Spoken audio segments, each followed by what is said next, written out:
Good morning! Andito ulit ako sa aking maliit na garden. Ayan. Ayan po ang aking sitaw. At tinan nyo, sa puno po siya namumulaklak. Ayan o. Ayan. Ayan. Ang iba sinampay ko na dito kasi sumasayad na yung kanyang bunga. At ito tinan mo. Pag humaba na ito, sasayad ulit ito sa lupa. Ayan yung kanyang mga bulaklak nasa puno. Ayan. At ayan po yung ginawa ko kahapon.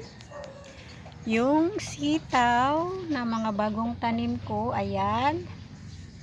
Ayan po, mga bagong tanim kong sitaw, at linagyan ko na po sila ng ayan, maliliit lang na kawayan. Ayan, bagong tanim po yan, ay bagong tubo.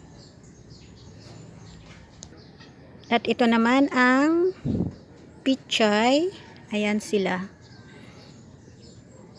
Ayan, pumasok na yung araw ulit. Ayan na si Haring Araw. Pero gusto po kasi nitong mga pichay is yung naiinitan talaga sila.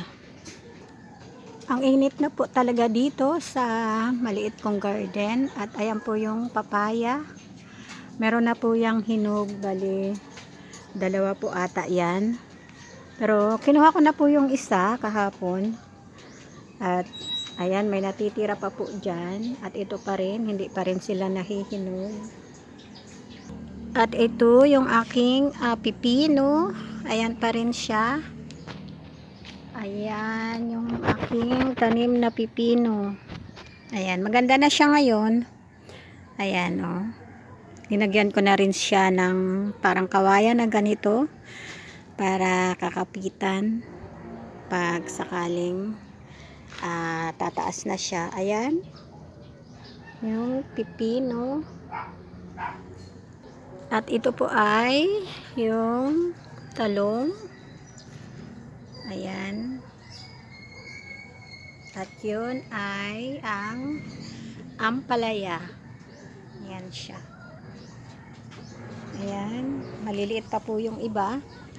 At iyon po ang baba ng aking garden. Ayan. Mainit na po talaga. Nasa 8 o'clock pa lang po ata Pero ang init na po dito. Ayan. Mainit na.